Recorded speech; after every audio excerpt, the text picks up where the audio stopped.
Hi guys, Uncle D here, and this is a video on my series on the myths and stories behind Persephone, and more importantly the occult knowledge contained therein.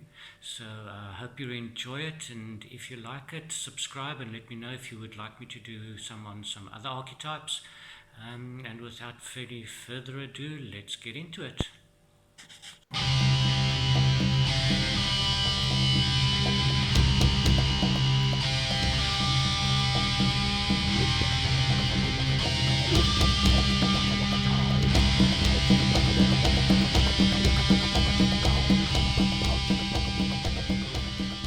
So, Persephone and the creation of mankind.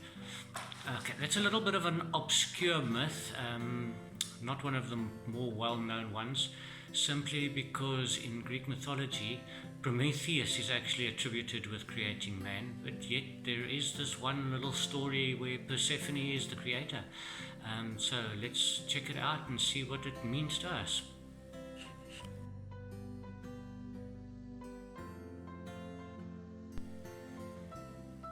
The creation of mankind. Here is the myth. When Kor was crossing a certain river, she saw some clay mud. She took it up thoughtfully and began to fashion a man.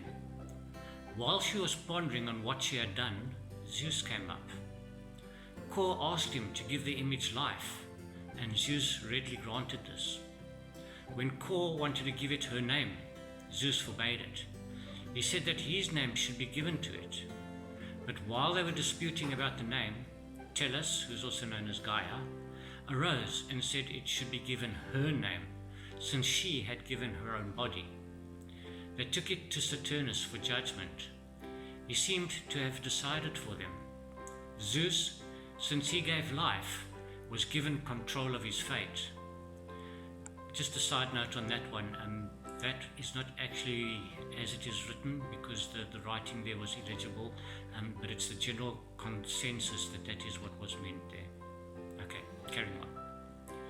Since Kor fashioned him, let her receive his body after death, and let Gaia possess him as long as he lives. But since there is controversy about his name, let him be called Homo, which means man in Latin, as since he seems to be made from humus, which is ground in Latin.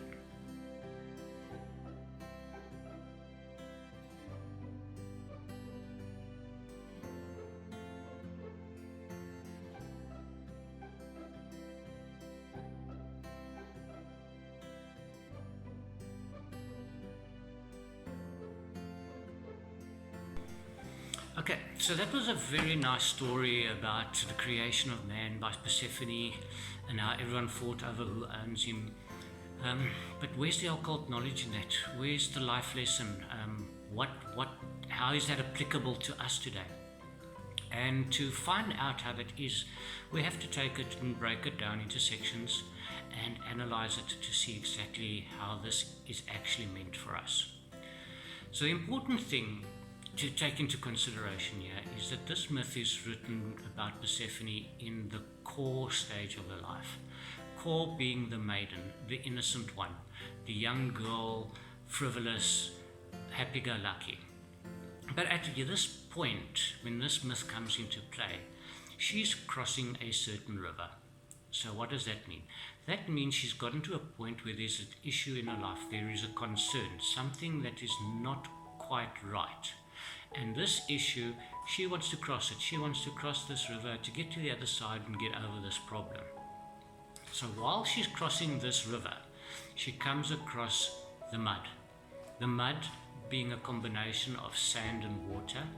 I like to see water as the clarity, but this is still very much got a lot of sand in it. To have mud stiff enough to form something out of, there's a lot of problems. There's a lot of issues clouding the judgment. So she sits down with this mud and she starts forming.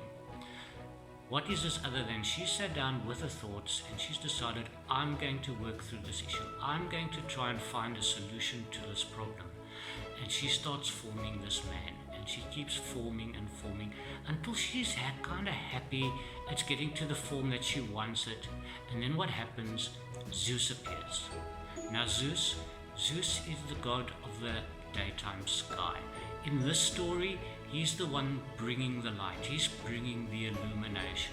So yes, she's been sitting, working on this problem, and all of a sudden Zeus appears and aha, I have the solution.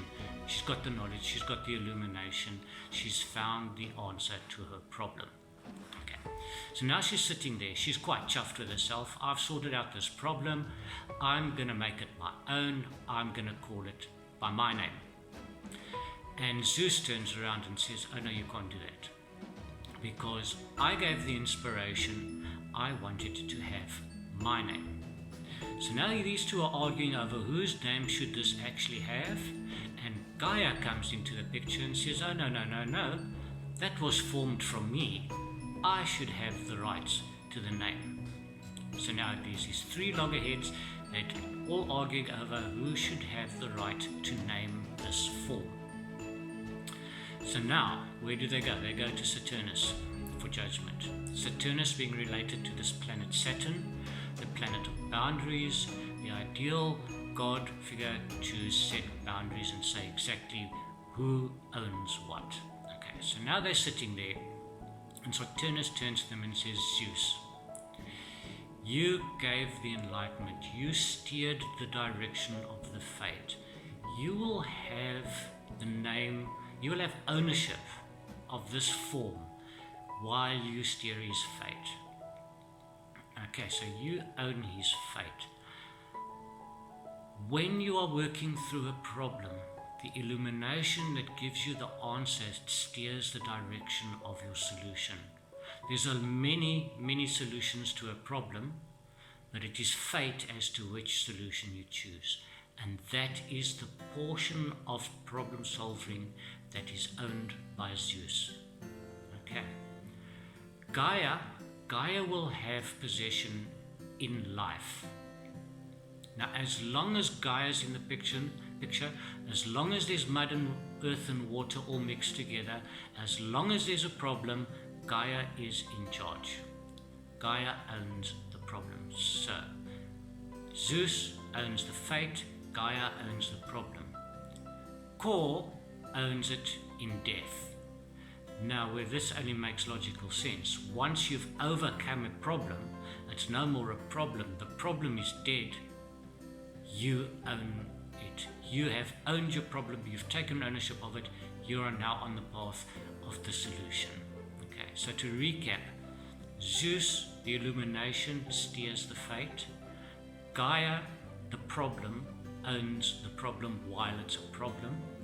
And Kor owns it after death. So you own your problem after death. So this whole story is the process of working through a problem and achieving the solution at the end of the day. You start out as the innocent Kor, totally uncertain. Zeus brings the enlightenment to show you where and how to overcome this problem which is made of the earth. And you therefore take ownership of it after you have overcome the problem. And just to iterate that this is about human problems, is if you go through the myth story again, the last line says, his name will be man, because he came from the ground. It's a human problem. It's a human uncertainty. It's the process of solving problems here on this plane. I hope that brings enlightenment to you. You can take this and you can actually use it in your workings. When working through problems, you can use the God figures to determine each side. You say, for instance, you've got a problem, you bring it to Gaia, you call in Zeus to help you with a solution, and when you've got the solution, you own it and you give thanks to Kor. It's as simple as that, and that is what the occult knowledge is in the story. I hope you enjoyed it, and subscribe so that you may see the next one. Thank you very much. Cheers.